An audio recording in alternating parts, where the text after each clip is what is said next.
Climate Fund Secretariat.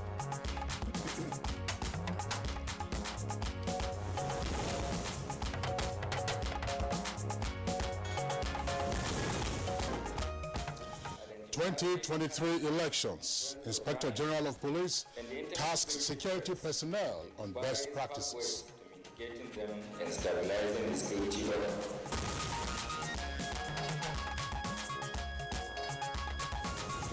Federal High Court stops INEC from engaging Musliu Akinsanya, aka MC Olumo, in election material distribution. And Good Morning Nigeria today discusses the citizens' mood ahead of the 2023 elections. It's election week and barely 4 days to what seems like Nigeria's most competitive and anticipated election since democratic dispensation in 1999. February 25th, 2023 is the E-Day for the presidential and national assembly elections, and of course it will be the 7th since 1999, making it, of course, the longest uninterrupted democracy in the nation's history. This year's race is unexpectedly peculiar, with a showdown not just between the incumbent All Progressive Congress Party APC and its long-standing dominant rival, the PDP, but among other dominating political parties, including the Labour Party and the new Nigeria People's Party, ANPP. So, in a matter of days, eligible voters will be exercising their franchise to vote the next president that would lead the country for another 4 years. And also, they will be electing members of the National Assembly comprising the Senate and House of Representatives. Now, according to term limits, President Muhammadu Buhari will, of course, be stepping down on the 29th of May 2023 and handing over the reins of power to another democratically elected president. And for Nigerians, it is a critical milestone in the nation's history. But if the mood within the country is anything to go by, optimism and enthusiasm is seemingly palpable. But this is reportedly tainted with uncertainty due to the cash crunch that is casting a long shadow over the elections and insecurity in some parts of the country. Some residents in the southeast region have expressed concern over unchecked activities of perceived separatist agitation, or otherwise the unknown gunmen. That's right. Now, while President Muhammadu Buhari has urged Nigerians to remain calm amidst the Naira redesign crisis, if you like, challenges, and also for Nigerians to eschew violence, the Independent National Electoral Commission, INEC, insists that Naira scarcity would not be a threat to the peaceful conduct of the elections. The electoral body has also appealed to law enforcement agents to investigate and prosecute conduct capable of inciting a breach of the peace.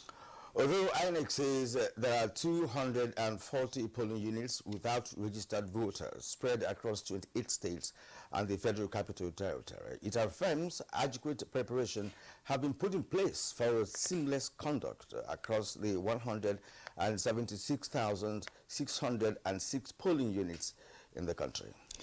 Well, the die is cast and Nigerians are counting down for the battle royale on the 25th of February, which many describe, of course, as perhaps the most consequential ballot in recent years. So our conversation today centers on gauging the mood of Nigerians. And of course, we have an assemblage of guests and our correspondent from Enugu, particularly with regard to the situation in the southeast amidst the recent declaration by one Simon Ekpa of IPOP, that's Indigenous Peoples of Biafra, that they would disrupt the voting in that part of the country. My name is Kingsley Osadolo, and I welcome you to this edition of Good Morning Nigeria.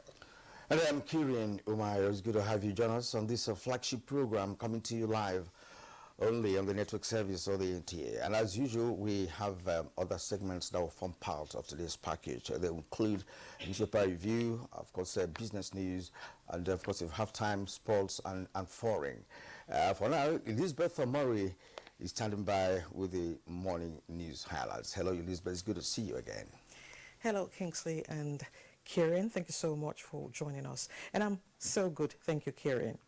Heads of state and government of the Sahel Region Climate Commission have granted approval for Nigeria to host the Secretariat of the Sahel Climate Fund.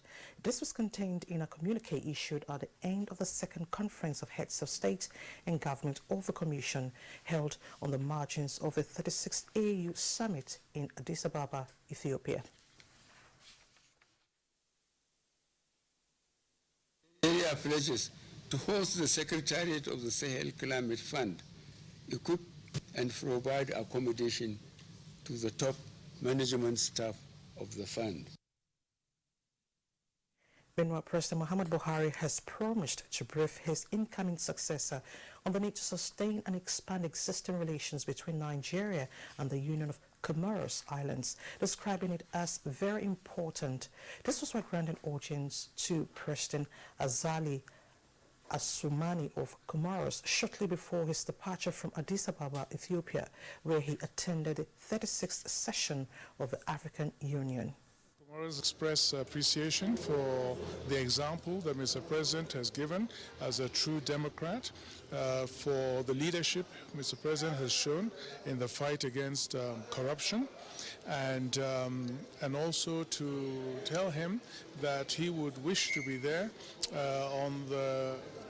when Mr. President is handing over, representing the African Union, and as a token of appreciation of Africa.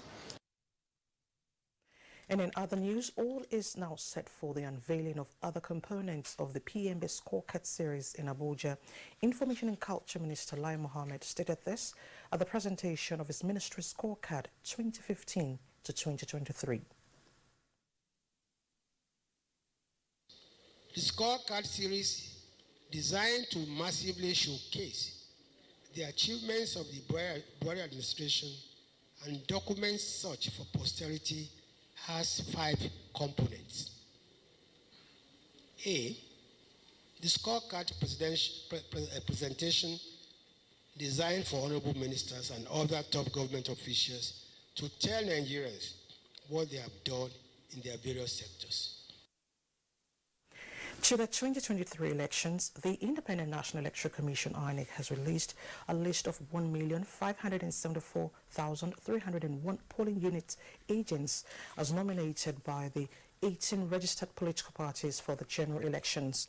A document released by the Commission shows that the opposition, People's Democratic Party, has the highest number of polling unit agents of 176,588, followed by the ruling All Progressives Congress (APC) with 176,233. New Nigeria People's Party has 176,200, and Labour Party with 134,874. Down to the 2023 general elections, the Chief of Defense Staff, General Lucky Irabo, has reaffirmed the readiness of the armed forces and other security agencies to provide a safe and secure environment. General Irabo gave the assurance after a security meeting with service chiefs, heads of security agencies, and the National Security Advisor. We are set on all fronts.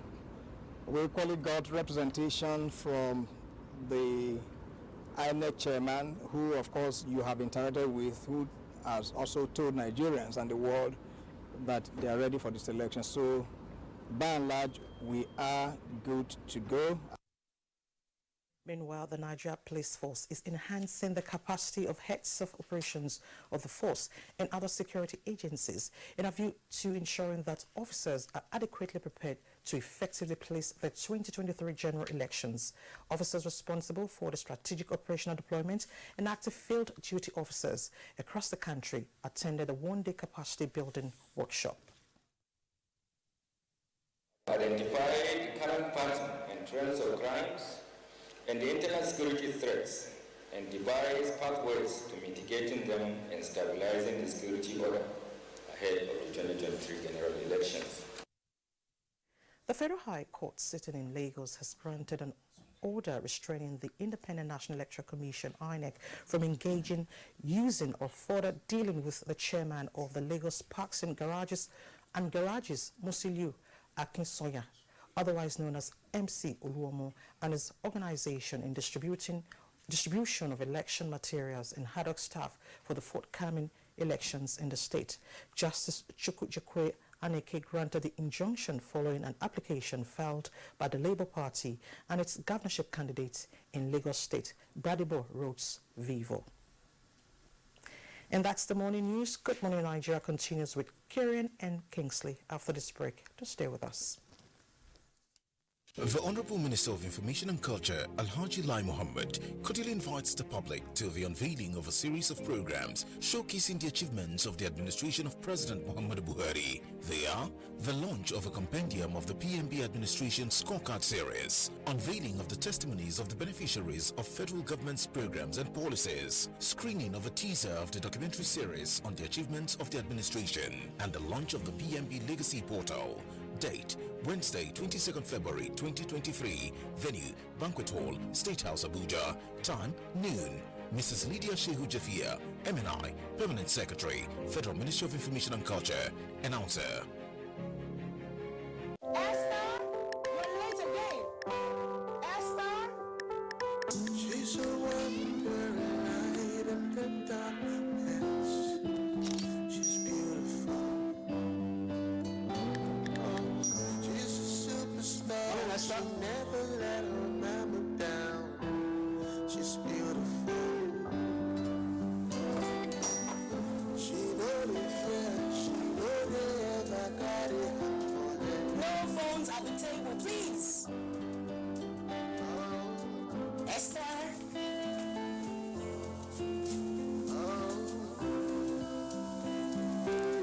I love you too.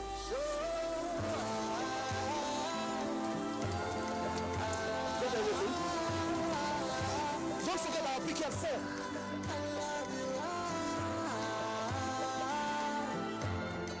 Airtel, the smartphone network. Nigeria is at the crossroads. Nigerians yearn for a rescuer, and the time to choose wisely is now. Who will save our fatherland? Who will rescue Nigeria? Only one man. He is battle ready, tested and trusted, capable and dependable. He is Atiku Abubakar. We call him the unifier on a rescue mission. He's detribalized, uncompromised, and ready to make Nigeria great again. Atiku is coming together with Ifeanyi Okowa. This team is unbeatable. This is no time for sentiment. It's time for competence. Atiku is the best option for a brighter tomorrow. Let's vote Atiku for president come 2023. Vote PDP. Power to the people. This message is sponsored by Atiku Okowa Coalition, Edo State. My son has always dreamt of being in the spotlight. That's why I give him Bornvita for everyday vitality that gives him the strength to pursue his dreams. Bornvita, strength to dream.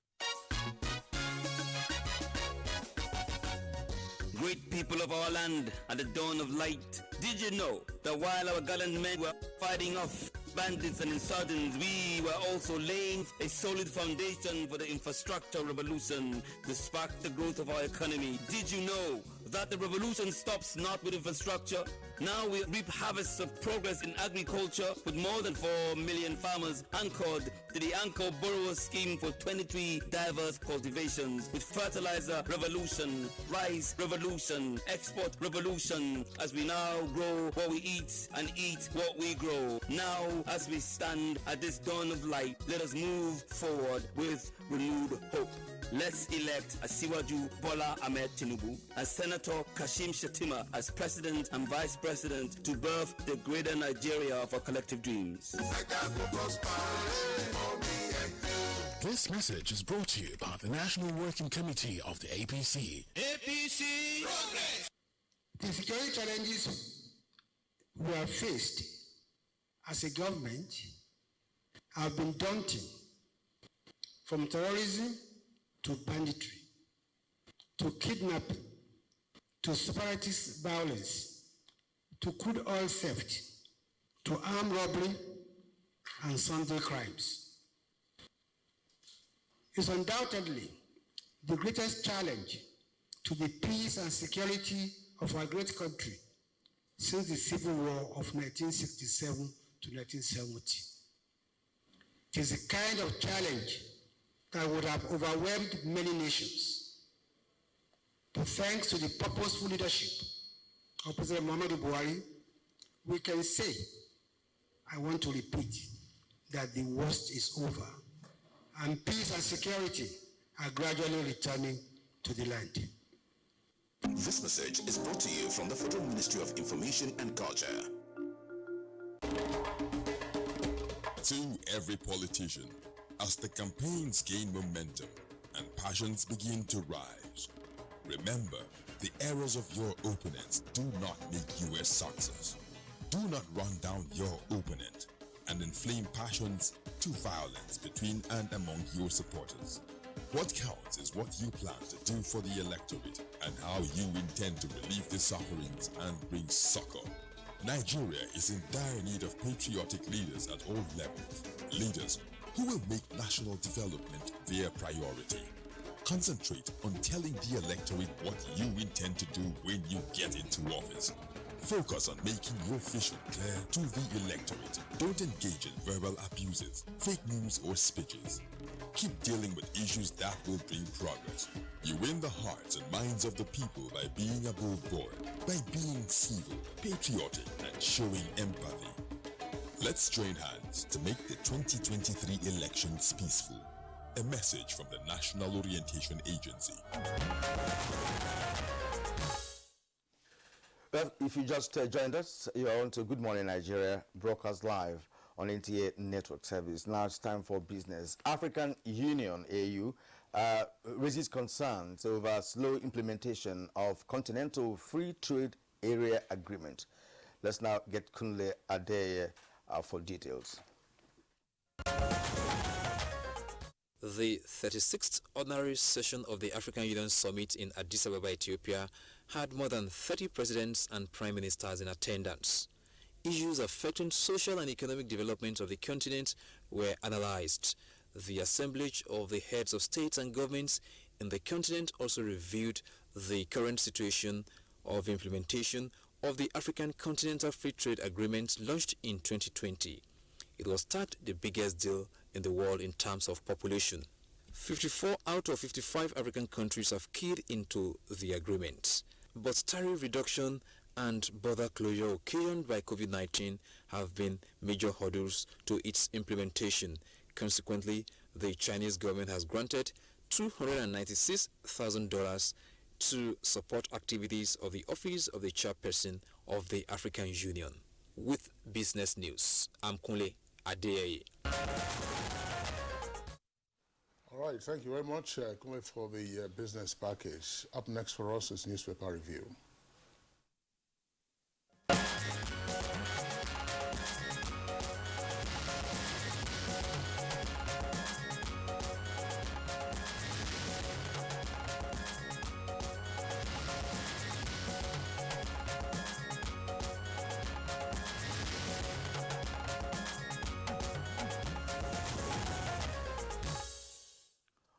And here we have Chukwudi Okolie Ubaja for a review of today's national dailies. Chukwudi, it's good to see you again on this platform. Same here, Kieran. Good morning. Good morning, Kingsley. Yeah, Chukwudi, good to see you. Kieran? Yeah. Okay, let's begin with the Blueprint newspaper. How I scuttled Obasanjo's third-term agenda, as Atiku expresses confidence on votes from Rivers. 4 million blacksmiths assure Tinubu of support. All that on page 16 of a Blueprint newspaper. Now, the lead story is on Naira redesign saga. Naira redesign saga. I hope we can get that on screen now. Oh, yes. Protesters raise banks in Ogun. APC, PDP trade blame. 4 riders to that. Adamu Malami APC governors meet over Supreme Court case. Ruling party wants out-of-court settlements, according to sources. NOA says people have wrong perception of the policy. Falana writes CBN, 6 details of printed new notes. Page 6 is where you get the story. And others on page 13 and, of course, page 18. All right, and the other stories are trending here. Be cautious, U.S. warns citizens. Commonwealth tasks Nigerians on peaceful exercise. That's on page 5. JAM captures 1.6 million candidates in 2023 UTME examination. 13 billion fraud. Court stops EFCC counter affidavit, grants Bello's nephew, others 500 million naira bail. You read that on page 8. Gunmen attack, that's at the bottom now of the blueprint. Gunmen attack Anambra police facility, kill DPO, 3 other officers. It's on page 18. And of course, after APC's protest, Najatu dropped as election monitor. It's on page 7. That's where you get more details. Lagos, transporters, traders reject old notes and cash transfer. It's on page 22. Kinsley. Okay, let's take also the front page of the New Telegraph. Some of the headlines are similar to those read by Kirian from the blueprint, but very quickly, above the nameplates, I will take these headlines. Central Bank of Nigeria, bank's credit to economy rose to 68.9 trillion naira in January. And below that, post-monitoring will be objective and impartial, that's according to Commonwealth observers. Federal government confident Nigeria will soon produce 2 million barrels per day of crude oil, and that's according to Silva, Minister of State for Petroleum. Nnaji, while Nnamani is campaigning against Atiku, Ndigbo must rise against threat to stop polls. That's according to Umahi, the governor of Ebonyi State. Presidential poll, which is the kicker for the list story, Wike sticks to his guns, favors Tinubu. And PMS, 1.8 billion liters available for February and March. And that story is attributed to NNPCL. Grows 2023 sufficiency to last 42 days. Dana cancels flights over aircraft shortage. Non-scheduled maintenance and bad weather reason for cancellations, according to a source. And Education Minister lacks statutory power to direct NUC on varsities closure. That's according to Afe Babalola, Senior Advocate of Nigeria. Military assures of level playing field for peaceful, free, and fair polls. And you have a number of riders around that, including beef up security around ANEC facilities, PDP tells security agencies. Study links 3 nuts to cardiovascular benefits. 3 nuts that will include cashew nuts, pistachio, and others. Chukudi. Thank you, Kingsley. 4 days to pose Naira grounds economy. Banks ration 200 Naira notes. I'm happy that the 200 Naira notes are coming out. And they are talking about a hardship all over the country. Things have not been very smooth, yes. Protesters raised 2 Ogun banks, vandalized local government offices. I don't know when this story, was went to bed, so to speak. But I would have loved to hear the other side that told us that the protests had also been curtailed and that peace had returned to the affected area. Because the central theme of what we should be saying at this point is calmness, order, solid enough to give us a very good outing on February 25, which is the first of the 2 election days. Fine, it's good to make these observations, but what we should all be doing at this point is to keep on reinforcing the fact that this country has to move forward. You can see that sometimes you don't know how to characterize what is happening in the politics, even from the media itself. You don't know what the messages that are coming out are supposed to achieve. Some people just became doomsday, messengers too early and to the February and March election. Now, what I think we should be doing at this point is trying to get peace, serenity, and security for us to have this polls. Then the other aspect, I think, has not been too looked into is what do you have for the people? Politicking seems to have drowned up a desire to know what the various candidates have for this country. And I don't know whether it has always been a trick deliberately played on us. And I don't know how much I'm going to absolve the media of complicity. A red herring across the trail doesn't lead you to the target of your search. If we do not do this, somebody dropped just before we started this. Somebody said, are they not going to hold debates? Candidates that are serious about bringing goodies to their people, bringing a better life for their people, would never ever run away from facing one another to tell the people what they have for them. What did we do to not presidential only now, to debates generally concerning the elections this time around? Have we really done well? What is it that scuttled what should have been a conscious attempt to get them to be accountable to the people, even ahead of stewardship? You understand what I'm talking about? I hope the viewer does. Yes. So these are very salient issues we should raise, because the democracy, as we know it in Nigeria, has to register a step forward any round that comes up for us to show that we really have matured to rule ourselves effectively. Yes, from historically speaking, we've passed through situations like this in the past, and usually we start a war before the war comes. But as a matter of fact, the election will go smoothly, if you ask me. We start a war before the war comes. Yes. So now they are linking this election to the issue of a cash crunch, which I want to divorce.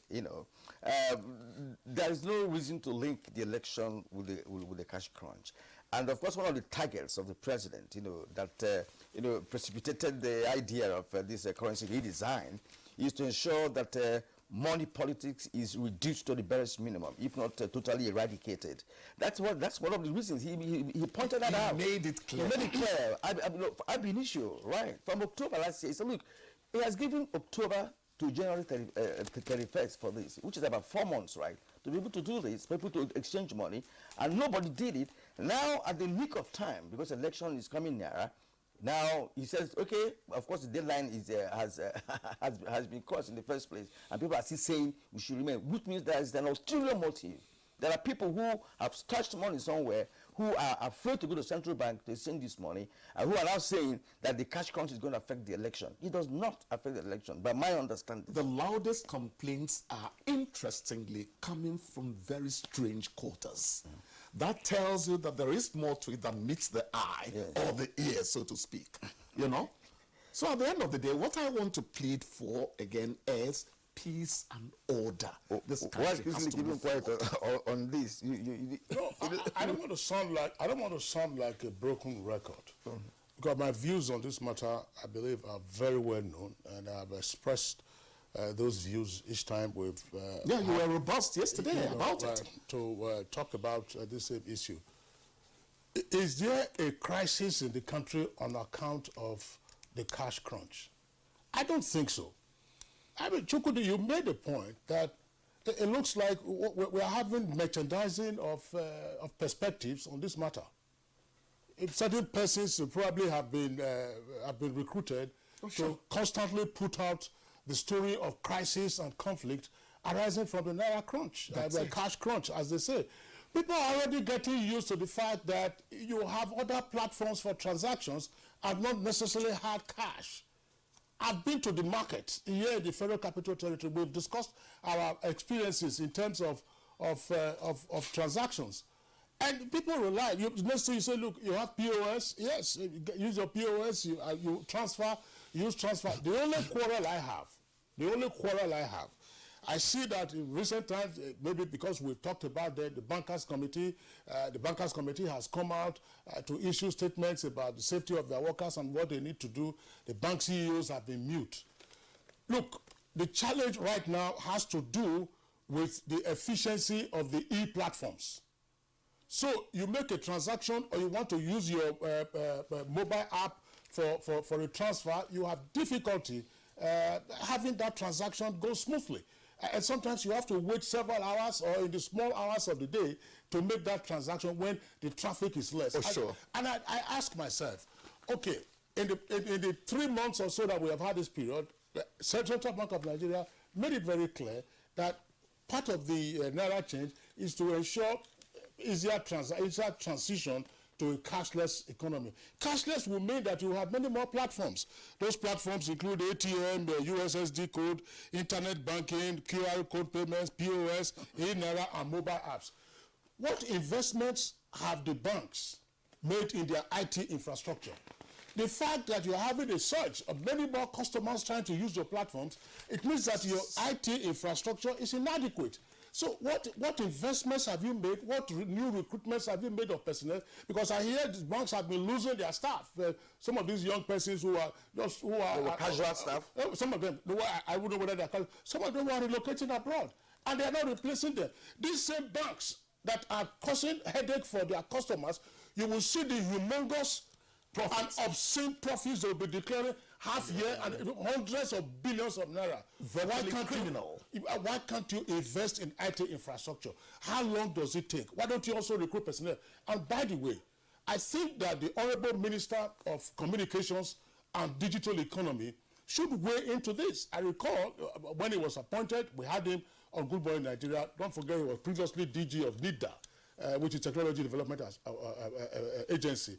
He had then said the whole idea of having the name digital economy is to reflect the fact that, of course, partly we will be getting away from cash and getting it also. If you are having these challenges, and I know I'll come to a point that Kirian is very passionate about. So, what is the Ministry of Communications and Digital Economy doing? NCC, NIDA, all those agencies, as well as the agencies in charge of space, as satellites and so on and so forth. Because if we don't have access, if we don't utilize our satellites, as clear is a point that I'm going to hand over to you to make. Look, this is not a joke, honestly speaking. Yes. Because on the 2 trips I made to China during satellite launch, it's not a joke. I know what I went through, right? And again, you see what we call the NACOMSAT, the relaunched NACOMSAT. That's NACOMSAT 1R. That's a relaunch. The first one had battery issues. People thought perhaps there was no satellite or it got lost or whatever. It was not. It didn't get lost. It had battery issues. It's not like if your car does not have a good battery, it cannot start, so it cannot work. So that was what happened to it, and it was deorbited. Now the new one that they had there, which is now expiring, I'm not sure how many agencies in Nigeria are linked to NACOMSAT. And there's no plan to launch another satellite. Satellite is a business, right? And that's why China has about 150 satellites in the orbit. America, the same thing. Because one is a business bigger than oil. Assuming we have 1 or 2 more satellites in the orbit, communication satellite I mean, then all these GSM operators will be asked to hook onto our own satellite.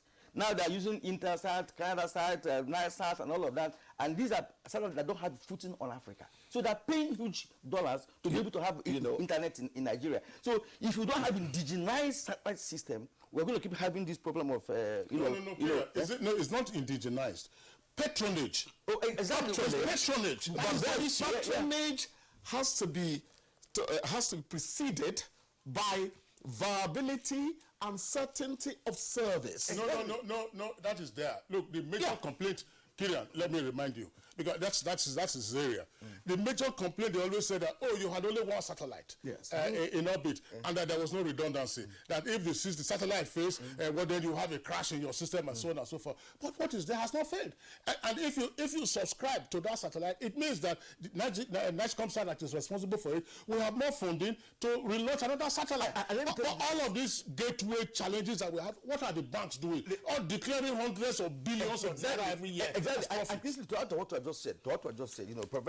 In the area of science and tech. Look, this issue of satellite we're talking about is very, very pertinent because one, if you don't have your own satellite, you don't have your own satellite, you will pay heavily for you to have access to the internet. And now, in the area of what we can do locally here, even with what we have, is to ensure that all the GSM operators, all the banks in Nigeria link up to national Comsat. That's the only way you can raise more money to launch more satellites. And a reminder here that, look, satellites don't operate alone. There's a satellite family globally. Right, now if you have one satellite, you have other satellite companies that you work with. They work in synergy. If you have information, you can pass it on to the other satellite. So it is like that. And those who launched it in China, Great Wall, they launched it, they have many satellites in the orbit. So they have backup. Another country has backup. No, it's okay, it's okay, gentlemen. On this cash issue, this is my last word on this for today, at least. On this cash crunch issue, when was the last time you heard of industrial scale kidnapping in Nigeria? It's working. For ransom. It's working gradually. The policy, a very important aspect of the policy is working. I am told it's about time again. But concerning the niche Comsat thing, the giant doesn't stay out in the sun forever. He has to organize shelter for himself because he has all it takes. You can't keep on talking about why it has not worked well. That tells you something is terribly wrong. It is working well. Let us write those things. It is working well. It has all the about 40 transponders, many channels, many bands, A band, AK band, AU band. They're all there. They're all there, and they are not utilizing. They are not being patronized. They are leading to other communications and digital economy. This is an issue. Get them on the round table. If you say you have a crisis, what are the measures that you are taking to mitigate the crisis? We cannot say, it's you are going to bring more cash, pump in 200 naira. If you have, I've told you here, Kira, you have also said it.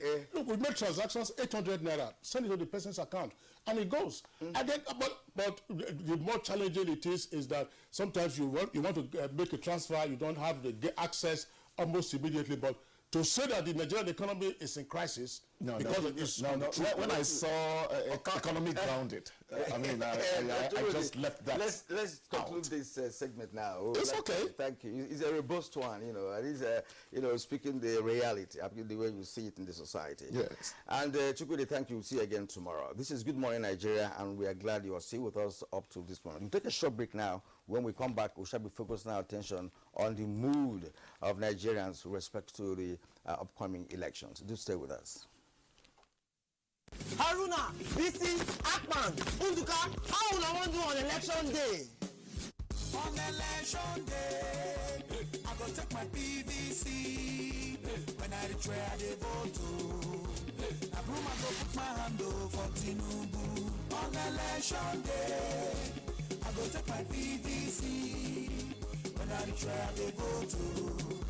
I broom, I go put my hand for Tinubu. People of Nigeria, make we all come out on election day and vote Asiwaju Bola Tinubu as president. Make Nigeria for better. Make you put your hand for APC. If party will show broom. Not forget now broom you go put your hand in. Bam! On election day, I go to my PVC. When I try to vote to, I go put my hand for Tinubu. Candidates who are interested in gaining admission into NTA Television College JOS for the 2022-2023 two-year National Innovation Diploma Program are to apply for admission through the Joint Admissions and Matriculation Board JAMB. Courses available at the college include Film and Television Production, Broadcast Journalism, and Television Engineering Technology. Interested candidates must have a minimum of 5 O-level credits in relevant subjects including English and mathematics. They must also have a minimum score of 100 in the 2022 Unified Tertiary Matriculation Examination UTME. For more information, please contact NTA Television College JOS or the Marketing Department of any NTA station nationwide. Registrar, Announcer. As the 2023 elections draw near, remember, evil prospers when good men and women only wish for peace, but never take a step to make peaceful elections happen. Are you a father? Are you a mother? What are you saying to your children as elections approach? Have you warned them not to let themselves be used to cause violence? Have you explained to them what the consequences of electoral violence might be? Do your part to make peaceful elections happen. Talk to your children. Protect them from unscrupulous politicians who want to put them in harm's way, while their own children are comfortable at home, within, and outside the country. Let's join hands to make 2023 elections peaceful. This message is from the National Orientation Agency, NOAA. Crude oil thefts, illegal refining of petroleum products, vandalism of pipelines, sea piracy, kidnapping for ransom, militancy, and environmental degradation are amongst the potent threats in the south-south zone of Nigeria. Accordingly, Operation Delta Safe is being conducted in the south-south and parts of the southeast geographical zone to protect the nation's oil and gas industries, which is the mainstay of Nigeria's economy. This message is brought to you from the Federal Ministry of Information and Culture. The counsel of our fathers. My advice to these young people is please do not take us back to those harrowing days. You probably do not know what it is. Nigerian youths, let's build our nation together.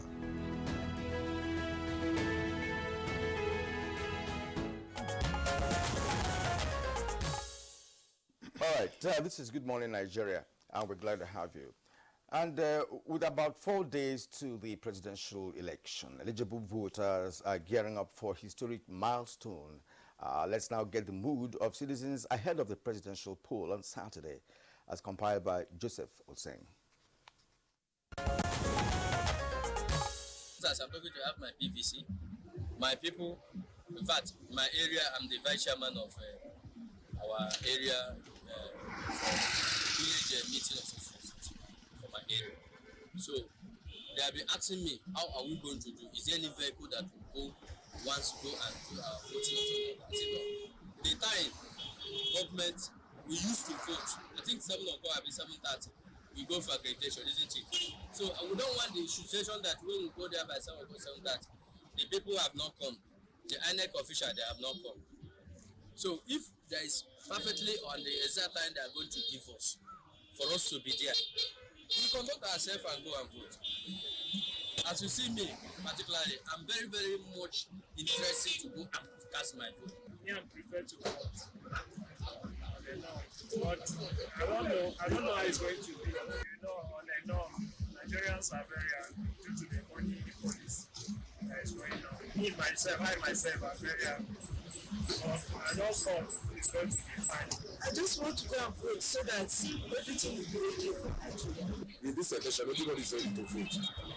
I have my own PVC, and the same thing with others. Everybody we want to tell Nigerians we are no more selective. We want to vote now. So I believe nothing will bring problems. I like to do the right thing they're supposed to do.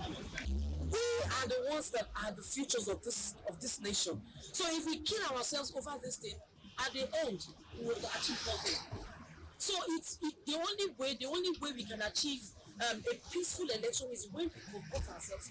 Go there, cast your vote for whoever you think is credible to be our next president without fight, for the sake of our children and for the sake of the future of the country. So everybody reckoning on Saturday. Saturday come on. Saturday come on. Saturday come on. So Nigerians can be able to exercise their civic responsibility and probably take back Nigeria. All right, a cross-section of Nigerians expressing their views there about the forthcoming elections, just 4 days away from today. But we have guests here in the studios, as well as one of our correspondents who is joining this conversation. Let's welcome Clement Wankwo, Executive Director, Policy and Legal Advisory Center. Clem, we're glad to have you this morning. Thank you, Kingsley. Also here with us in the studios is Jide Ojo, a regular on Good Morning Nigeria as a public affairs analyst. Jide, morning and welcome. Thank you. Good morning, Nigerians. Okay. All right, with us here is Suweba Mohammed Dankabo, Director of Programs Action Aid Nigeria. He's a human and development psychologist.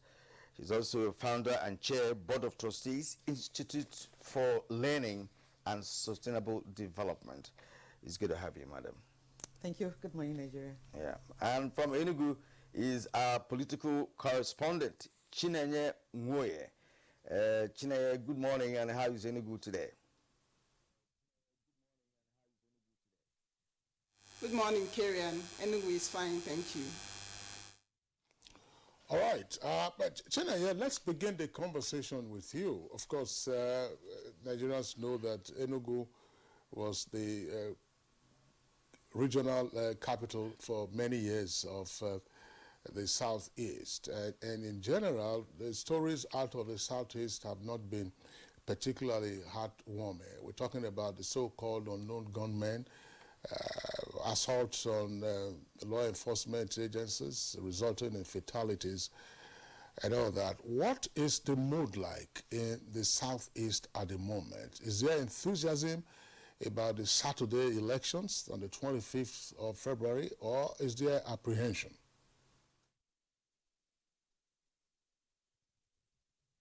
Thank you so much, Kingsley. It's good to be here. I would say that the mood of the people here is that of the people here are full of hopes and expectations for a very free and peaceful election this Saturday, because they believe so much that this election will usher in a vista of opportunities in the nation's democratic journey. So they are looking forward to this election. There is no apprehension whatsoever. The people are so much enthusiastic. They are full of enthusiasm and waiting for the election day to come. Chide, we've heard you that people are gearing towards the election. Have you in any way interviewed a cross-section of Enugu community at the moment to feel their pulse, or are you guessing based on, of course, your own personal assessment of what is happening there? We also know that there are some incidences, if you like, some weeks ago in Enugu and in fact in the southeast of Nigeria as well. Are people still scared of not coming out to vote on that day, do you think? It's true there have been pockets of violence here and there, but they are not deterred by these actions, because the people say they are ready to vote and that they will come out to vote this time, despite all the skirmishes that have been going on in the past few weeks.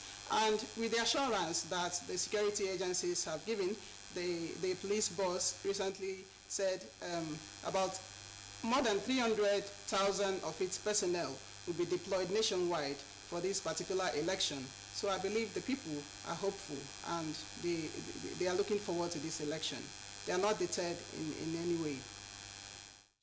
Thank you very much. We'll come back to you later on in the course of the conversation. Let's return to our guests here in the Abuja studios. Suwaiba Muhammad Dankabo, Director of Programs, Action Aid Nigeria.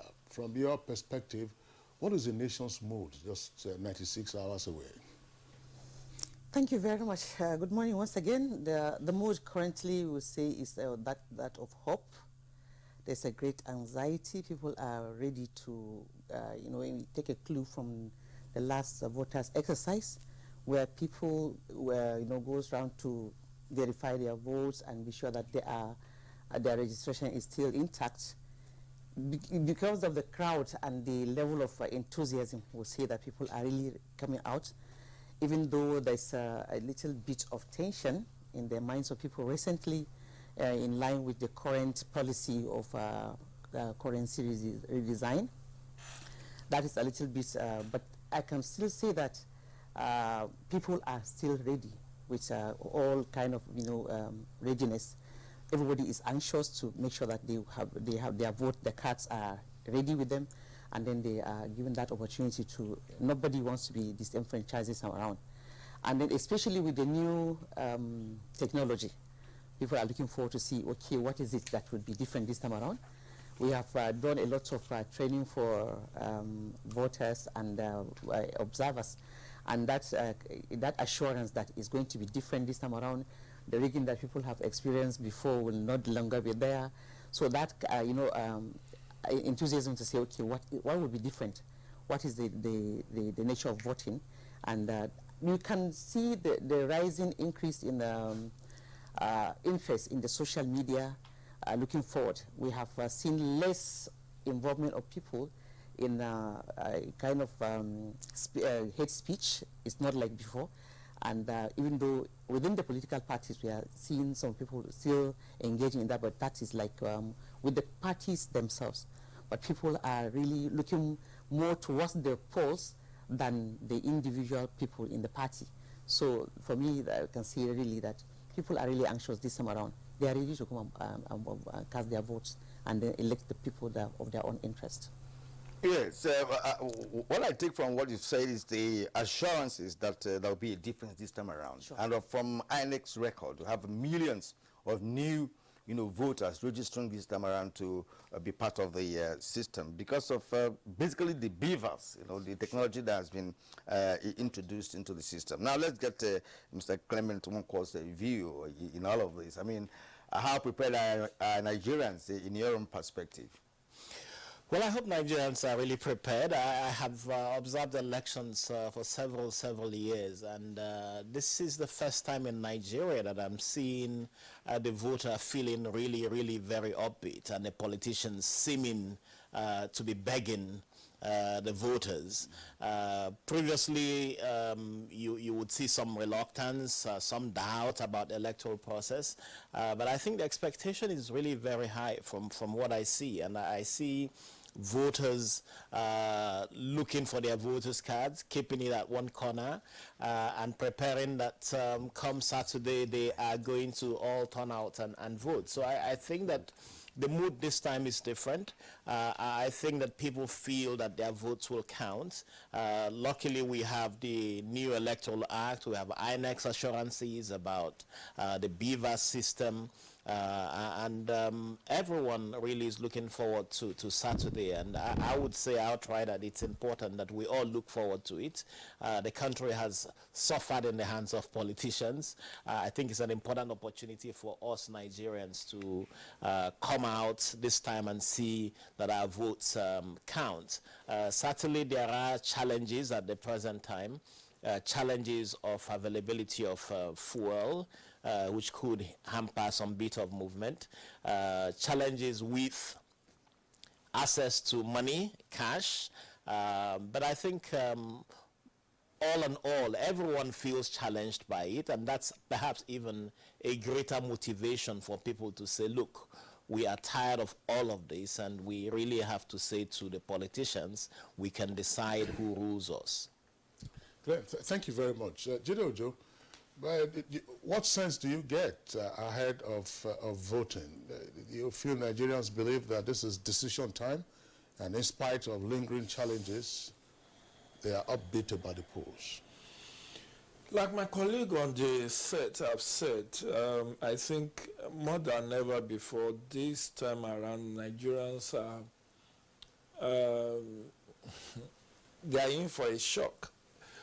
Shock of their lives, in the sense that, I mean, let me put it more contextually, the politicians are in for a shock, not Nigerians, because the mood of the nation is such that nothing should imperil Saturday. People are just, this election, just let it hold whichever way. Let's take that decision, one way or the other. And that's why you could see the stout resistance to any idea of interim government, stout resistance to postponement of the election, stout resistance to even the challenge of fuel and currency crunch, which many Nigerians believe are orchestrated by the political class to frustrate the electoral process. And the man of the moment, Professor Mahmoud Yakubu, has done his level best, met with all the relevant stakeholders, including, for the very first time, we see him going to meet the GMD of Nigeria National Petroleum Company Limited, as well as the central bank governor, to help him to succeed, because he has done his own bit, but he doesn't have control over those exogenic factors, those external factors to it. I mean, in time past, nobody cares about meeting with GMD of the petroleum company or even the central bank governor. The MOU is just that central bank governor or central bank will help us take custody of sensitive materials, and we'll go withdraw and distribute. But now it has upscaled to please make cash available for us so that our work is not undermined. And we just hope that the assurances that have been given by these key stakeholders will hold, because people need to bear this in mind, that there are exogenic factors that are beyond INEC. And when we are doing our assessments, and this is more for external observers who are already in country to observe the process, that, you know, you need to really know where to put certain blames. The political class must be ready like Nigerians, the electorate, the voters are ready. And if they don't put these hurdles, or if they help to overcome these hurdles in days ahead before the election, we believe that this election will produce the highest voter turnout out of the 93.46 million registered voters. We may have over 50% turnout if all the obstacles, because that's the condition, those obstacles in terms of improvement in access to fuel, in terms of improvement in access to cash, if those hurdles are removed in the next 48 hours, we may actually have more enthusiasm and more participation by the electorate. So I am very upbeat. I will do my own little best under the circumstance to participate, and I have my work cut out for me, likewise many other Nigerians. So we are very upbeat that this election will hold, and it will produce a credible outcome. Yes, and there are external influences, you know, that could affect the mood of Nigerians, which of course some of them you have mentioned here, the scarcity of fuel in some places, high cost of it in some areas as well. And then, of course, the issue of cash crunch, you know, which, of course, the politicians and the few other Nigerians have complained about. Mr. Wanko, would you think that all that, you know, could affect people's mood during this election? Oh, yeah, certainly it will affect people's mood. My mood is affected by it because I know that this country shouldn't be going through what it is going through, and that mood is affected by the fact that I'm asking who can fix this problem. So, and I think for all Nigerians, if you're so angry about the current situation, then please, wherever your PVC is, keep it right beside your pillow and prepare on Saturday morning to go and punish those who are responsible for this by voting for someone that you think can fix it. So I think in some ways we should reverse, rather than the current mood and current situation making us relaxed and unwilling to go out to vote. It should actually be the motivation for us to go out and vote, to say, look, this country shouldn't be going through what it is going through. This country shouldn't be punished. Why should we put money in the bank and not have access to it? Why should we queue and fight for petrol? Why should we have no electricity? All of those things are things I think that the current mood means that we are motivated by the suffering we are going through to say, look, we must vote. And I see that amongst Nigerians. I see people very enthusiastic. And it's not just the social media. It's when you interact with people, when you join the ATM queues, when you join the fuel queues, you would see people saying, come Saturday, we shall make a decision. And I think that's what should guide Nigerians. So if I see you nodding, so but from the perspective, yes, nodding in agreement, I would imagine. But from a psychologist's point of view, how do you explain the nation's mood in general? To say, look, against the backdrop of our national experience, against the backdrop of expectations and hope, how do you canalize all of that into Saturday? Ordinarily, when an anger is triggered, the person has the right of choice to channel the anger either positively or negatively. So when I heard you talking about people say, come Saturday, we're going to punish the people that put us into this position, we've experienced lack of congruence. in the policy position of the judiciary and the federal executive government, where the judiciary is saying reverse the policy, the federal executive, the leader is saying, okay, let's take it step by step, and there's no gain in no gain without pain. So Nigerians are really under pressure, but I'm seeing for the first time that even this kind of diversion is not really affecting the mood of voters negatively.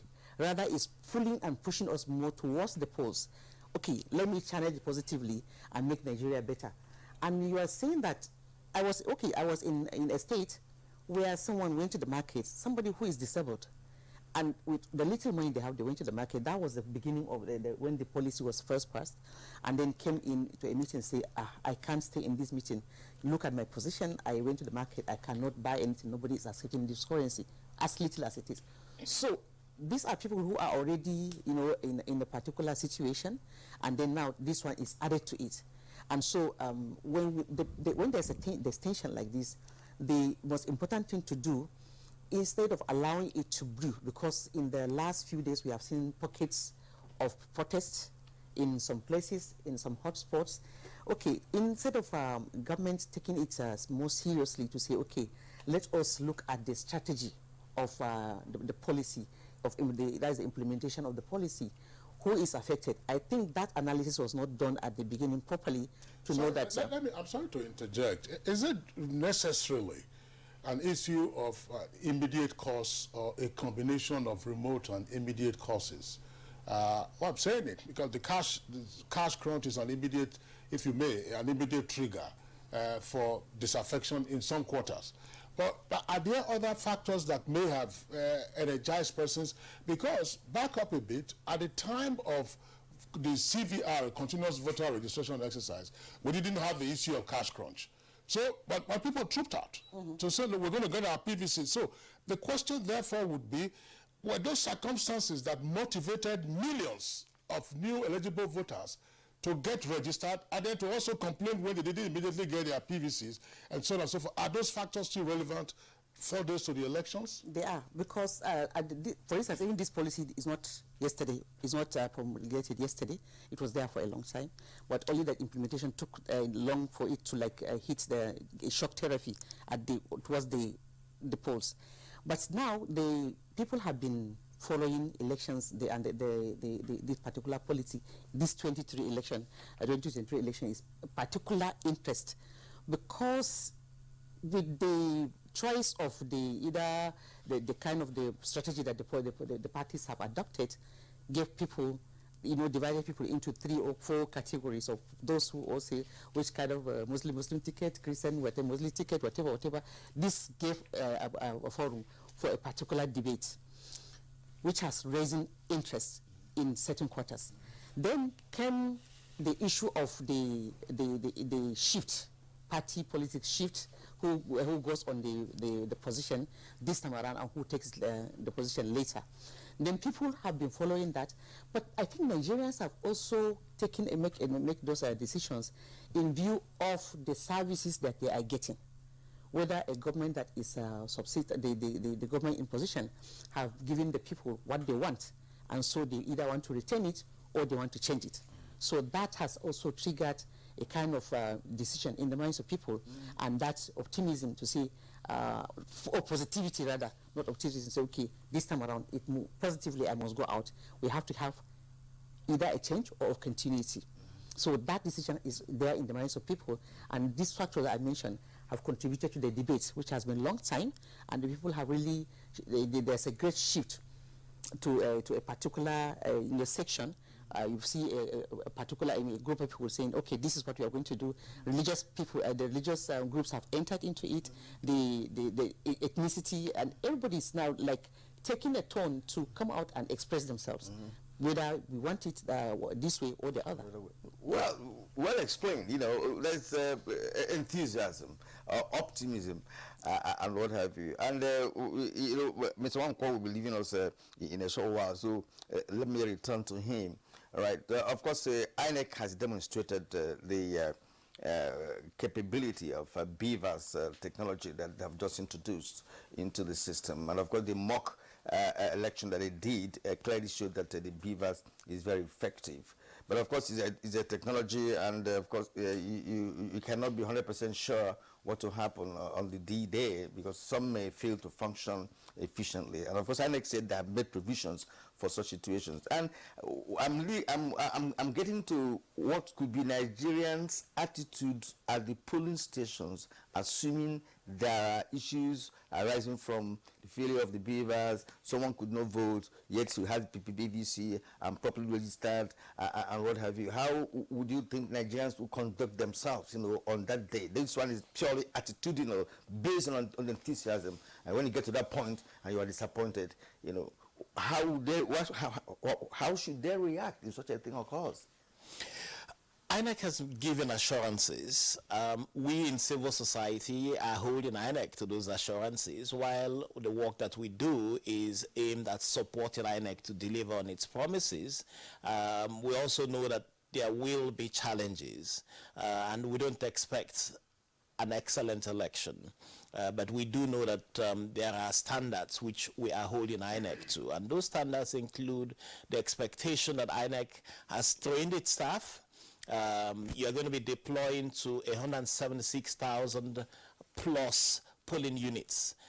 The test run, which was the mock elections about 2 weeks ago, was limited to about 400 and something polling units.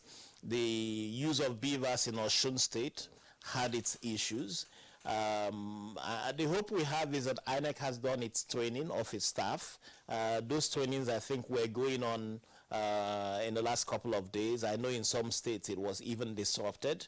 But the hope we have is that these trainings are intensified and that staff from INEC and ad hoc staff are ready to deploy the beavers. So the expectation that it would be good, but we know that there will be challenges. The appeal we have to Nigerians is not to be disruptive, to be very conscious of the fact that these are machines, they could go wrong. These are human beings, they could have their own individual challenges. INEC has put out telephone numbers. The Nigerian Civil Society Situation Room, which is a platform of several civil society organizations working on observing the elections, have also put out telephone numbers and contact numbers. We are going to be receiving reports from observers. We're going to be receiving complaints from voters, and we're going to be escalating this to INEC directly. Working with INEC, because it's important for us that INEC succeeds, but it's also important for us that we are able to go to INEC to say these are problems you must address. So attitudinally, I think that the most important thing is to be very tempered. We do know that there are security challenges as well.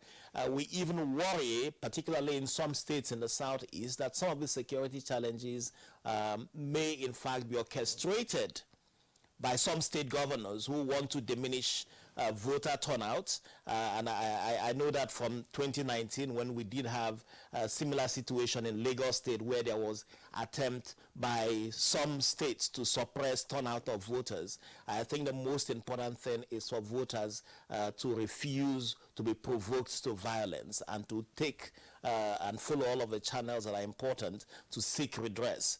Violence can only worsen the situation, so we hope that people are able to escalate their concerns to INEC through the portals and numbers it has, through the situation room. We're going to be putting out that information as well. So attitudinally, I think it's important for people to be well measured and tempered. That's what will give us a good result. I want to stay with you still, Clem.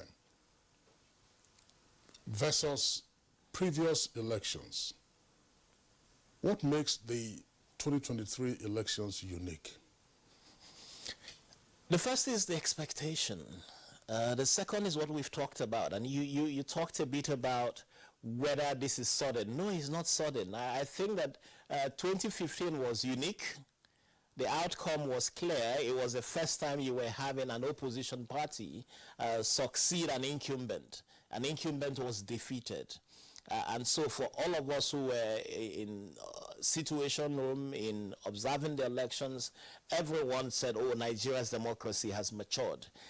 We are very happy that the president has given assurances that these elections would be free and fair. He has warned the security services, the police, the army. I listened to Major General Irabo, Chief of General Irabo, Chief of Defense Staff, Chief of Defense Staff, talking recently about the army. We are not as concerned about the army this time as we were in 2019, which is positive. With the police, we need to hear more from the Inspector General of Police. We need to hear him give us assurances that particularly in states where governors try to suppress votes, that the police will perform its duties professionally. So we want to see the IGP speak up more than he is doing currently, because it's important that the police and the security services provide backup and assurances and confidence to citizens that they can come out and vote. So I think the difference here is you have a president who has said, I want to see free and fair elections. We have an electoral commission, and you mentioned the INEC chairman, Mahmoud Yakubu. The hope is that he understands as well that, I normally say this, that the winner of the election will be the electoral commission. It's important that he knows that the winner of this election will be the electoral commission. If we do have a well-delivered election, then I think that for Nigeria and for Africa, this would be very, very significant elections. Okay, thank you. Let's return to our correspondent in Enugu, Chinenye Nwoye. Chinenye, Enugu is very peculiar when it comes to elections. I've been privileged to cover elections in that state over the years. My understanding is that the previous elections in Enugu state, most of the elections in Enugu state were rigged. There are no two ways about it, because I've covered elections and see officials rigging, writing results, here and there. And Enugu is also polarized during elections. There could be fights, there could be violence in Enugu during elections. And we are believing that Enugu is going to have the first well-attended election in history, basically because the ruling party in that state, which is the PDP, is having a run because a number of parties have sprung up, and it's not going to be Uhuru as usual for the party. What I'm driving at is the temperament of the people on the election day, based on what has already developed, on election campaigns and what have you. We have 3 persons coming from Nkanu area vying for the seat. Abga is there, PDP is there, LP is there as well. What do you think will be the mood of Enugu people during that day, based on the historical antecedents of election or the characteristics of election in that state? Are you feeling the pulse of the people, whether they are going to troop out to go and vote for them for the first time because they believe other ones were rigged in the past?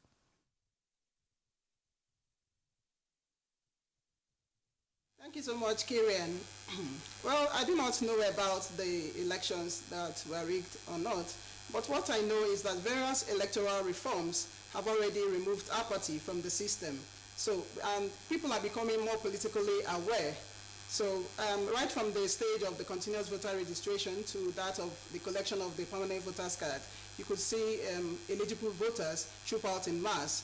The level of preparedness is high, and the number of people that turned out for those exercises was quite impressive.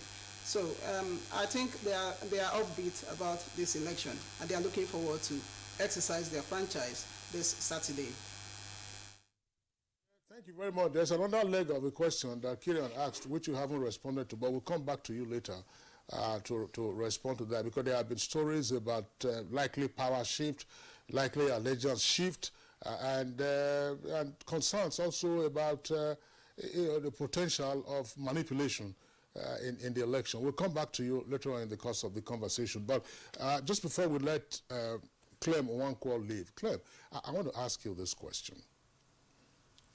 We do know that in the past there were challenges with regard to the integrity of voting in some locations, and in some cases widespread.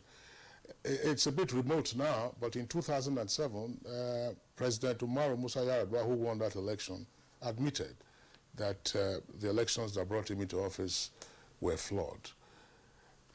Have we seen enough climb out of that pit of wanton manipulation of results and utter disregard for the will of the voter? And therefore, a voter will be confident on Saturday to say, look, if I cast my vote will actually count, and not some shenanigans going on behind and people drafting results. Do we have that level of confidence now? I think we've come a long way. I think that we all remember 2007 when we were still waiting for results from the 36 states, and I think we had gotten just about 2/3 of results in, and the Electoral Commission at the time announced the total result, and everyone was completely flabbergasted by what happened. So I think we've come quite some way. I think that when you look at what happened again, going back to 2015, and there's nothing wrong with power shift, quite frankly, whether it's in Enugu or any other state. I think it's important for this country. That's what matures a democracy. That's what gives people confidence in the electoral process. And I think that we've come quite some way, and that's why if you see the reforms made introduced in the new Electoral Act, particularly increasing the use of technology, all of this is aimed at reducing human elements in elections. And once you reduce the human element, then it's important for all of us that you do have a complete assurance about confidence in the electoral process. So when you see how much has come up, and that's the point I'm making about the security services, and particularly the police. None of these manipulations go on without the security being involved. None of this go on without the Electoral Commission staff being involved. And so I think it's important, and that's also going to the point about that this country must have an Electoral Offences Commission, someone who is responsible for apprehending and prosecuting people who commit electoral offences. So I think we've come quite some way.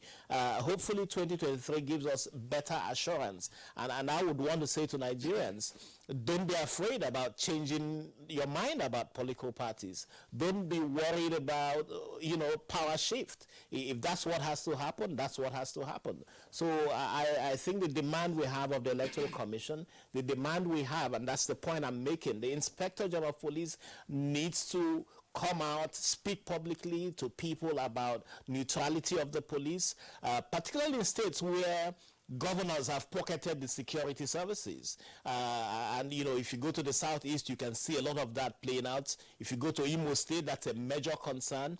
The Chief of Defense Staff, Major General Irabo, needs to... You keep saying Major General Irabo. General Irabo is my good friend, actually. He needs to say to the soldiers in the states, don't be agents of governors.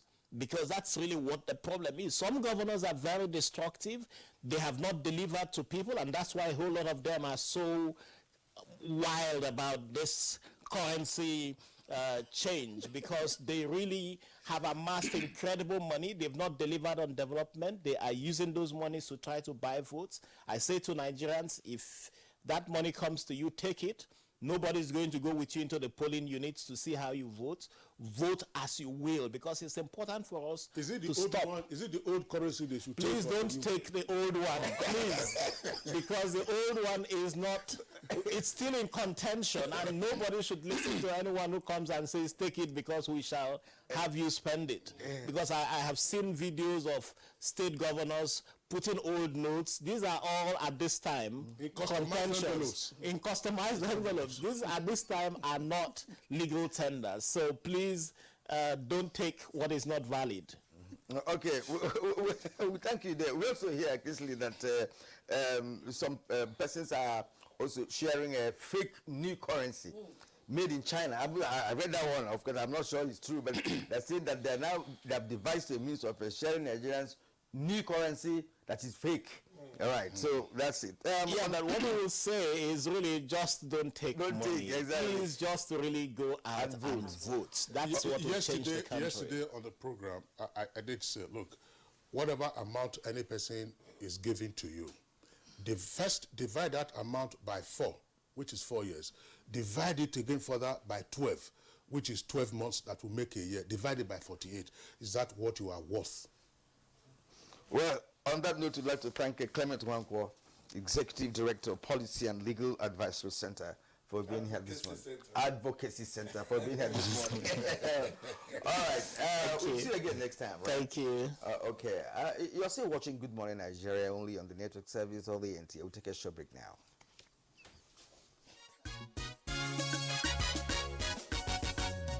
Great people of our land, now as we stand at the dawn of light, did you know that out of the resourcefulness of our spirits, the APC government is leveraging sukuk bonds and tax credit schemes to deliver over 40 critical roads and bridges across the nooks and crannies of our cities, including the iconic second Niger Bridge. Oh, it must be told that we are building more seaports and airports. We are opening up more towns and communities across the geopolitical zones to more economic prosperity. Now, as we stand at this dawn of light, let us move forward with renewed hope. Let's elect Asiwaju Bola Ahmed Tinubu and Senator Kashim Shettima as President and Vice President to birth the greater Nigeria of our collective dreams. This message is brought to you by the National Working Committee of the APC. APC Progress! The security challenges we have faced as a government have been daunting, from terrorism to banditry, to kidnapping, to separatist violence, to crude oil theft, to armed robbery and sundry crimes. It's undoubtedly the greatest challenge to the peace and security of our great country since the Civil War of 1967 to 1970. It is a kind of challenge that would have overwhelmed many nations. But thanks to the purposeful leadership of President Muhammadu Buhari, we can say, I want to repeat, that the worst is over, and peace and security are gradually returning to the land. This message is brought to you from the Federal Ministry of Information and Culture.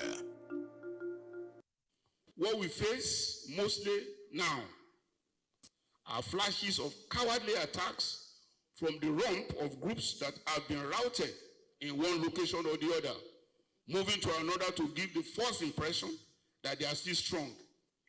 Our ultimate goal is to eliminate them altogether and restore total and lasting peace over every inch of the Nigerian soil. Sounding tall, but take it home. We are determined to ensure that every inch of the Nigerian soil is safe. That determination is there. The order has been given. But we shall continue to protect the lives and property of Nigerians and foreigners in our midst. We shall continue to work for the peace of the nation and deter elements that constitute threats to the people. We shall bear the full powers of the government to secure every inch of our land. We shall not rest until peace is fully restored to Nigeria. This message is brought to you from the Federal Ministry of Information and Culture. Our pastors, our imams, in every church, in every mosque, please realize that in the course of praying for peaceful and transparent elections, we all have duties beyond prayers. If we want a stable society before, during, and after the elections, what should you be saying to those that worship with you? All Sundays and all Fridays, you are saddled with the responsibility of bringing up good generations. It is therefore your duty to both man and God to ensure peace all the time, no matter about elections alone. People talk to people and people listen. Talk to your followers. Make them listen to ensure peaceful 2023 elections. This message is from the National Orientation Agency. right, you're welcome back, and it's still Good Morning Nigeria. We're live on NTA's network service, broadcasting from our headquarters studios in Nigeria's capital city of Abuja. We still have 3 guests with us. Chineye Nwoye, correspondent in Enugu, and right here by Suwaiba Mohammed of Action Aid, and Jide Ojo, a regular Good Morning Nigeria public affairs analyst. Jide Ojo, part of the questions that we popped to Clem Wanko before we signed him, I want to ask you one of those questions, but rephrased differently. Does the fact that the outcome of the election is unpredictable make it more exciting, particularly the presidential election? Exactly. Exactly. It's 96 days to elect, it's 96 hours to election, but you can't say, beating your chest, that this is our incoming president. Everybody is on tenterhooks, and this is the first time in this Fourth Republic we are having 3-horse race. If you want to be magnanimous, you can say 4-horse race. 18-horse race. Well, for me, there are contenders and there are pretenders. You possibly have heard of some of those 18 you are talking about endorsing one candidate or the other, which should not happen again. You feel the candidate, and the one that is most annoying to me is the APN. The only female presidential candidate you have out of the 18, you went and now say you are endorsing one other candidate at the expense of your own candidate who has been campaigning. This does not look good on the opposition elements in Nigeria. So coming back to, we know that from, even when I was privileged to receive a published copy of the deployment of polling agents from INEC yesterday. And when you see those who have over 100,000 to be deployed, there are these 4 parties, NNPP, Labour, APC and PDP. Against the background of what some people are saying, that Labour Party is deploying 42,000, it's actually deploying over 137,000. So, again, fake news is playing a key role in this. So, the excitement, like you said, Kingsley, is that nobody can predict how the voters will decide on Saturday. And that's why we need to watch out for mischief makers, particularly the governors. The governors are up, they have something up their sleeves. In the coming days, I think poll watchers and pundits and observers who are already fully on ground, both international and local, needs to watch very carefully activities of our governors in the coming 72 hours, because they are up to some games. And whatever it is, citizen oversight is very key for Saturday's election. The office of the citizen is the biggest office in Nigeria. And if 93.46, approximately 94 million voters, at least if we have half of that coming out on Saturday, their decision cannot be ignored.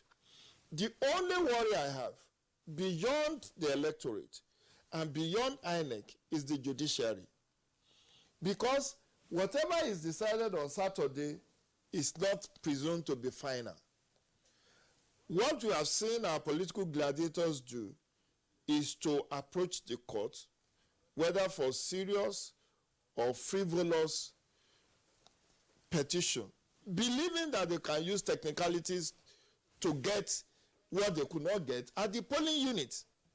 And that is more worrisome for me, which is why I'm appealing to my law justices, both of Supreme and Appellate Court, because I'm saying this about Supreme and Appellate Court because they have the final say.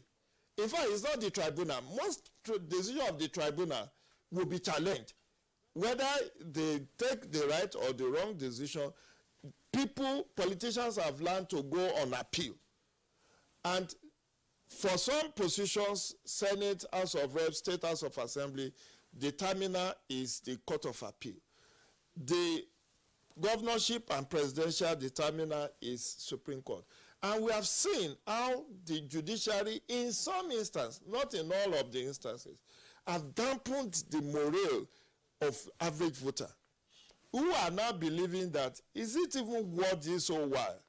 We have our excitement at the polls, we have our person announced as the winner, and then 6 months down the line, 12 months down the line, you change it for us. Is it that, you know, people are now talking of democracy by court order? And that, for me, is a bit of concern. But let's focus on the business of next Saturday, which is the office of the citizen, the office of the electorate, those 93. Although one thing I need to also flag is that INEC is showing us one thing ahead of the polls. How many people have collected their PVCs? Because no matter how much I say about 93.4 million registered voters, those are not the people that will come out. The people who will come out is the exact number that have collected their PVCs. And we need that information like yesterday. In fact, before the end of today, we need to have that information as per what local government and state. How many are we expecting among, for instance, approximately 6 million registered voters in Lagos? How many PVCs have been collected? So we now start to moderate our expectation that this, out of these 6 million registered voters in Lagos, or 5.8, 5.9 million in Kano, is 3.5 million who have collected their PVCs, and those are the people we are expecting at the polls, not any more than that. You know, Kira, let me just throw this in, because if you recall, part of the challenge that INEC was pointing out in terms of those who were calling for further extension of the collection of PVCs was that, look, they needed to have a cutoff date for collection of PVCs, so that they have a final tally of number of voters who have collected their PVC, because those are the ones who are eligible to vote. As at last count, when we had a conversation on the issue here on Good Morning Nigeria, the final figures were not out, but we had about 82 million PVCs collected. And so I think there were about 11 million or so outstanding. So what the final numbers will be, as you have said, should be out before now. And let's not also forget that some persons, of course, unfortunately have passed on, at most 82 million who previously collected. Yeah, sure. Of course, yes. And, well, I'm one of those who did not advocate for a deadline for PVC collection, you know, because for me, all these deadline things are military in my thinking. If you have, I'm not sure it happens in other clients to say, look, if you have a PVC, you have to collect today or never. When you pick it up, you pick it up. If you pick it up late for you not to vote, you won't vote that cycle. You wait for another cycle. What you need to know is the mischief of our political class. If you don't have a cut-off date and you don't have a published date, see, with beavers now, let me also give us a bit of how this whole thing will pan out. Irrespective of the number of PVCs collected, the real determinant of this election will be the beavers on the number of accredited voters. So, but we need that integrity checks. It's an integrity check, my brother. If you don't have the number of PVCs collected, and you don't have the number of accredited, then you can as well go and write results and then publish your own, announce your own winner. I want to agree with you. I want to agree with you, but if BVAS is something to go by, it has a record of those who vote. BBC will have the record of those who vote. So you can as well count up a number of people who voted after the election. Right, madam, I'm coming to you for one thing. You know, in some states of this country, some non-indigens in some states are saying that there are plans by indigens to disenfranchise them. Lagos is one of them. If I've been reading, following social media and even the regular media, you know, there has been such complaints that in some polling units, some would want to see the faces of some persons who are not indigens and all of that, because they're going to, you know, influence the voting in the area. So it will affect the mood of the voters, because, you know, this program, of course, the topic is the mood of Nigerian voters, you know, with respect to the upcoming election. How would you, you know, look at that? You know, that people, where they are living, where they have registered to vote, they may not be able to vote because some persons will stop them from voting because of obvious reasons. And I think that will not be possible because the Nigerian Constitution has clearly defined indigenship, unless if the request or demand for registration comes at a time when maybe the issue of deadlines and so on come at a time when they have closed registration or something, but it is clearly defined. If you have lived in a particular area within a particular period of time, you are an indigent and you have the right to vote. Even the displaced people are being prepared this time around to say, okay, there is special arrangement for them to vote. So to say that someone is an non-indigent in a particular state, that should not be able to, should not be allowed to strive. I had the story with that of Lagos, where people are coming to say that, okay, but that the stories also, brought to the fact that people came in large number at the same time and they wanted to register, and then the machine rejected because they have it found that they have registered elsewhere. Could it be an issue of wanting to transfer, and did they come at the right time to transfer? I think that complaint should have reached the INEC office to be able to find a solution. So I think what we need to have in this country is the opportunity for us getting a solution, especially in the sensitive issues like voting and then elections. So where there's a policy, there should be opportunity for rectification, correction, and adjustment where necessary, so that people will not be disenfranchised. And so if these things are happening, there should be an opportunity that INEC is taking note of that, and they should be able to rectify. Because people, so long as they live in Lagos, they have the right to vote. But if there's a problem with the card, it should also be made, they should also be made to understand the policy around it and why they are being rejected, so that the news should come along together, the rejection and then why they are being rejected, so that it's also serves as an indication for others. Okay, thank you very much, Ms. Weiba, for your comments. Chineye Nwoye, Enugu correspondent, we're back to you. How much sensitization has gone on ahead of voting? I'm not just talking about political campaigns now. We have messages, cross messages all around. How much sensitization? Because sometimes one of the problems that people face on the day of voting is, oh, I can't locate my polling unit. Oh, I don't know where to go to, and so on and so forth. I know that INEC has sent out advisories on how to locate your polling units well ahead of time. How much of this are you seeing, for instance, in the electronic media in Enugu, further amplifying the message coming out of INEC?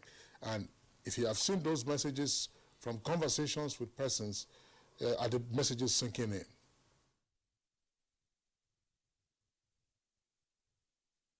Thank you so much, Kieran. I think the level of awareness for this particular election is very high, especially with INEC coming up with the advisories you just mentioned. People have a lot of websites were created for people to go ahead and find out where the polling units are ahead of time. And the INEC boss also advised people to make sure they track where they will be voting. That's the polling units before the election day proper. So I think the message is really sinking in. Okay, but what are the obvious challenges? This might be the final question from me to you, Chineye. What do you perceive as the obvious challenges that might impede the electorate from voting in Enugu and elsewhere in the southeast?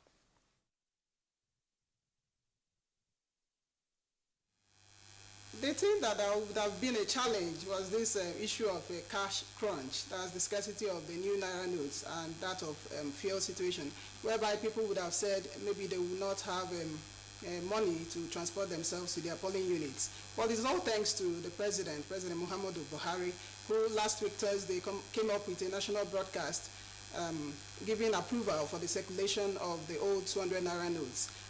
With that broadcast alone, he was able to douse tension and calm nerves. So the usual enthusiasm that people had during the processes of the CVR and the collection of permanent voters card, I think, is here. So I do not think there will be any challenge for now. Just wondering, Kira, I mean, you were whispering a moment ago. What is the linkage between cash crunch and transporting yourself to a polling unit. If you recall, on the election day, there is a lockdown. There's no vehicular movement. And that's why when you are registering, you are advised to register at a polling unit not too far off from your house. That is a trekking distance. Must you have cash to trek or something? Well, I don't know. You know, Joe, this question I put to Madam here is very pertinent, you know, because when complaints are made and you see them visually, you begin to believe what we've seen. The issue of a plan to deny persons from voting, especially in Lagos. Some of them also complained on PVC collection. Some of them could not collect their PVCs where they were supposed to collect the PVCs, because perhaps some people are doing some business behind that. So, and it will also affect the mood of voters on voting day. So, what can you say to that? Again, it tells you about the intrigues of politicians ahead of every election. There is what is called vote suppression. I think this is a vote suppression strategy, which is peculiar. And you had a court yesterday saying one of the leaders of the Nigerian Union of Road Transport Workers should not have anything to do with the transport logistics for Lagos. It's part of this because there is a doubt that has been created that these NURTW officials do have political affiliations and can be used to suppress votes. And how does that play out? If, for instance, you delay, you give instruction to your drivers, delay movement to some units, which you believe is the stronghold of the opposition. So the driver comes up in the morning and says, I don't have fuel. Or my vehicle just broke down. Or stuff like that. Meanwhile, in the area of stronghold of your political godfather, everything is smooth. Materials have materials are so you can see that's part of the intrigues. And so when purportedly, because this has not been substantiated, some people, because of the name they bear, go to the collection point and they say, your own is already. But if you bear certain names, your own is here. So it's also part of strategy for part of political interest. And it's all global. It's a global phenomenon that is not limited to Nigeria. Although we are very uncharitable to ourselves. Even U.S. politics, over 200 years ago, this issue of vote buying, this issue of violence was a normal thing in the politics of Chicago. Kenyan, you know, is a do or die for many decades, for hundreds of. But today, because of consolidation, and you could still see a lot of hate speech, a lot of fake news, even ahead of U.S. election, and that's the so-called mature democracy. So it's part of intrigues. We cannot wave it aside that it does happen. But it is for INEC to properly investigate. Of course, it's too late now about the issue of PVC collection. Maybe if this convention were to be holding before February 5, which was the last cut-off date, it will be important for INEC to promptly investigate those complaints and troubleshoot and possibly punish whoever has been induced to be carrying that out. But it's not the first time that was alleged in Lagos. It has also happened in previous elections. But beyond and above that is also what we should look out for on Saturday. Because you are focusing, we may miss the point, focusing on Lagos. In the 36 states, this could be a phenomenon where politically exposed persons will induce. And INEC has come out very strongly to say this happens in many states. They will have paid 50% of mobilization fee, negotiated, you have agreed, this is what you do. Now, on the day of election, you suddenly discover that you don't have fuel. And no fuel station will open because there will be lockdown. Or you suddenly say your vehicles develop fault. And that's why INEC had to have contingency plans. and including redundancy, it may apply like surplusage and wastage, but it's not, because definitely you need to plan that plan B, that if maybe 5 or 10% of people who have mobilized, say they are demanding cash now, they said they want cash to be able to provide this service. Now INEC is going to CBN to collect, to get the cash. Hopefully, they said between yesterday and today, they should be able to get the cash. And so if the commission has bent backward to meet you at the point of your need, that okay, you don't want transfer, you don't believe in transfer, you want cash, and you are giving cash, then you have to do all within your powers to be prompt in the delivery of your service. The commission in previous election have not punished the dereliction of duty on the part of these NURT officials who have suddenly either induced or by force majeure and never show up on time. And that in itself is part of the reason why elections start late in some areas. But the argument has been, should INEC depend on NURTW for its electoral transport logistics, or are there alternatives? People have said, why don't you use vehicles of federal agencies? But the commission may have turned that option down on the basis of allegiance also. Because recall that before the recent adoption of NYSC or youth corps members as poll officials, it used to be civil servants, teachers, that, yes, INEC used to use teachers and civil servants to conduct elections. But when it became obvious that some governors are giving instruction on who to return as winners and aiding and abetting the rigging, then Professor Mahmoud Jega, Professor Muhammadu Jega, was the one that now said, look, let's institutionalize this cooperation between the youth service, and that's why what we saw in 2011, in 2015, and incrementally up to now, that youth corps members are now being used rather than civil servants and teachers. Okay. Thank you very much, Jide. You've raised a number of points. Very quickly, let me point out. In the aftermath of the 2015 election, there was also issues. There were also issues around the role of some of the NURTW, not you. I think that there were delays in some parts, yes, including the Federal Capital Territory, yes, and we had Atahiru Jega, who was then Professor Atahiru Jega, who was then chairman of INEC. He appeared on Good Morning Nigeria, and we asked him the question. Well, it's not so much as punishing not you members; it's a breach of contract. So if it's a breach of contract, what is the remedy available to INEC? And it's part of the ways of mitigating that. You were talking earlier also, Jide, about what options does INEC now have. Look, we have a number of services around the country. Immigration, police, if you like, police, correctional services, the military. Yeah, they have vehicles. They have vehicles. Are you going to tell me that any governor or any hothead will give counter directives to a military driver?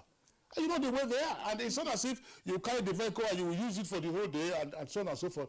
Let me cite this example again. In 1994, when South Africa had their first non-racial elections, on account of the issues of getting ballot papers and other electoral materials to some of the most difficult areas, two things happened. The military press had to print more ballot papers, and military helicopters were used to deliver the ballot papers to very difficult to reach areas, including Kazankulu and other mountainous regions and so on and so forth. That was what the military did. And of course, at that time, F.W. de Klerk was still white president of South Africa. So if it is, let's not make it look like it's rocket science, I believe. Yes, it's as if it's one complex. It's not a complex issue. And some of these vehicles that these people drive are actually, rickety buses. How could us as a nation have such buses? And you know the irony of it, Kirian. Madam, come in here, please. Let's hear from. I think it's in recognition of these all challenges of the secret allegiances and patronage of miscreants among the transport workers. This time around, we have facilitated the MOU, signing of MOU between INEC and the governance of the leadership of the NTA. Yes, they have signed contract, which is now the starting point of holding people to account. This is what they have signed. They have been, taking into consideration the locations that they're supposed to go, the quality of services they're supposed to render, and then they have signed off to it. So at the end of the day, if there's any problem, they are able. You can use this MOU now to to take into account. Secondly, on the one hand, which would be a breach of contract, if there's any prima facie evidence suggesting sabotage, then that would be an electoral offense. Again, exactly. So because there's now a contract that is written and there's an MOU signed. Again, the issue of contingency. Definitely there has to be something, because whether we have this Nigeria, we have been having some challenges. The first time you have a strategy, then there's supposed to be it has to be matched with something that, in case it has failed. So plan B is there to say, okay, this contingency now could help in the case of failure. Again, the issue of the choice of the kind of vehicles that these people are using, there's no way to say that they are complaining of no fuel or whatever. They are, in the MOU is clearly written when and how they should be able to get their fuel, and then like the payment, which is now say, okay, we don't want transfer, they want cash. Okay, give them the cash, but then to what extent we are sure the distance between the locations in Nigeria, some remote areas, is even difficult to monitor. However, this is a time that we put all our resources to use. The military is here. Even though we don't want to see a militarized process, but we still have to have that backing so that people can deliver. Well, when we say we don't militarize, especially in this situation that we are now, we may be joking, because you need them to get the things stable, as it were, because we all know that Nigeria is under police. So that's why there's exactly. Nigeria is under police, so you require the other security agencies to also provide assistance in times like this. But the issue in contention is the professionalism of these security agencies. I give you an instance. You recall that in Ekiti in 2018, the election where the military, by its own investigation, with one Captain Colley serving as whistleblower, admitted that they compromised that election for a particular candidate in that election. And in fact, there were punishment meted out by the military high command against, I don't want to mention names, but it's an historical fact that is available online. So what I'm saying invariably is that was 2014. It's not 2018. It's 2014, because I recall who was the president at that time. And the part of that issue, the civil investigation to that, is still in court about some monies being given in billions delivered to certain individuals. So the professionalism of our security agencies is what we need to gaslight. Are they going to be professional? Like my elder brother Clement Owako said before he left us, the police needs to speak out. You are deploying over 300,000. We know there are ungoverned spaces. We know there will be challenges with security. We know that the unknown government will want to test the resolve of the government in conducting a seamless election. How prepared are they? Yeah, all right. Joe, thanks a lot for the posers that you have raised, and of course for the comments you have made. And just by the way, you were talking earlier about what used to happen in U.S. elections. Some of those things are still happening in some areas. Voter suppression tactics, these are prominent issues in electoral jurisprudence and, of course, in election analysis in the U.S. Chicago, that you mentioned, Chicago in 1960 swung the votes in favor of John F. Kennedy against Richard Nixon in the presidential election of that year. And, of course, there have always were allegations, and those allegations are still lingering today, that Sam Giancana, the Chicago mobster, had a hand in that election. On that note, we'd like to thank all our guests who have been with us today. Suwaiba Muhammad Dankabo, Director of Programs, Action Aid Nigeria. Thank you for being our guest on Good Morning Nigeria. Thank you very much for having me. Chineye Nwoye, our correspondent in Enugu, Coal City. We appreciate your being with us on Good Morning Nigeria today. And here in the studios, Jide Ojo, deep thanks. We'll see you some other time. Hopefully, by God's God's grace. grace. So let's Thanks move on much. now to the world of sports.